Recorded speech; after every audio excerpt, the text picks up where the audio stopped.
Аз съм един дълголетен човек, обсебен от литература. Издал съм малко повече от 20 книги, оригинални и преводни, от руската модерна класика на тъй наречения Сребърен век. Всички ние, читателите на Иван Теофилов, добре познаваме неговата средиземноморска съзерцателност, неговата склонност към естетизация на ежедневното. И тези негови характерни черти от самото начало объркват критиката, объркват особено оказионната критика. Тя се чуди как така в поезията на този автор не присъстват големите политически проблеми, защото той говори за едни такива на пръв поглед малки неща. Иван може да пише за най-дребните неща и за най-големите и да бъде еднакво космически, бих казала. Неговата чувствителност, неговия вкус към живота и начина му, по който ползва езика, са уникални. Поезията на Иван има всичко, има преброждане на вътрешни вселени, но има и света отвън, който е изключително богат и пищен.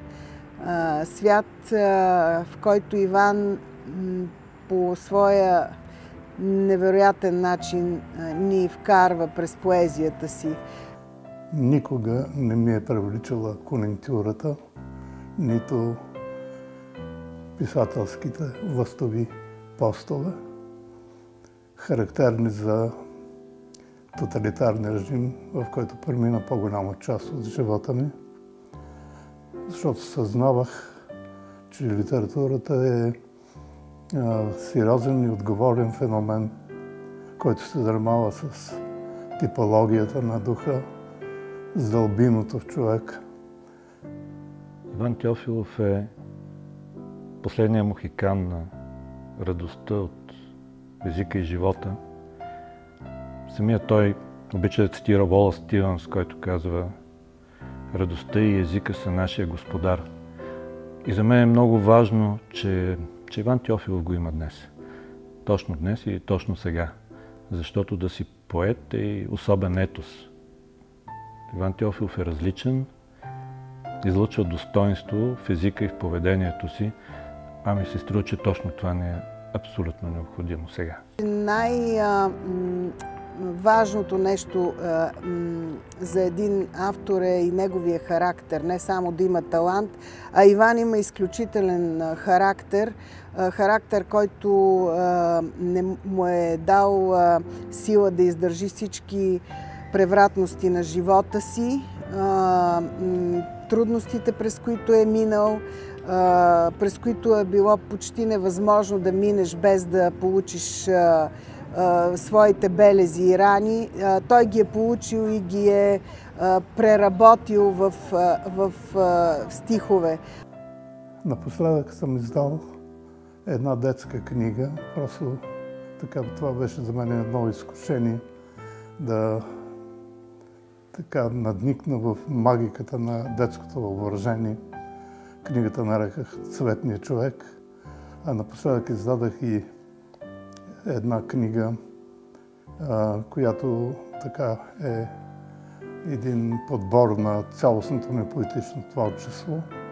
Нареках я "Вкусът на живота".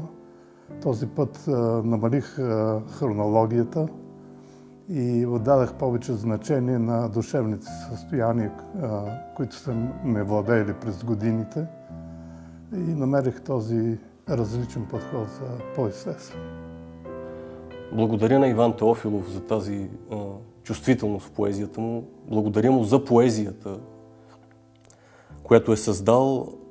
Благодарен съм му и за нашето общуване, в рамките на което той се превърна в мой учител, не само в литературата, ами и чисто житейски. Ако има една невидима връзка, една невидима школа или един невидим университет, всички ние вървим след Иван Теофилов. и дано го виждаме по-често. Когато пиша, изпитвам радостта от живота, а това е повече, отколкото да съществува. На читателите пожелавам и да имат по-дълбока връзка с книгите, за да могат по-дълбоко да изживеят живота си. Или, както казва Стефан Цвайг, освен със своите очи, да погледнат света и с душевния поглед на безброй други хора. Ще завърша с два реда за стоицизма на децата. Усмихвайте се на децата да ви помнят развеселени, удохотворени, а не съсипани, безформени, като отломки от каменоломна. Да знае премотата им ранима, че жертви няма.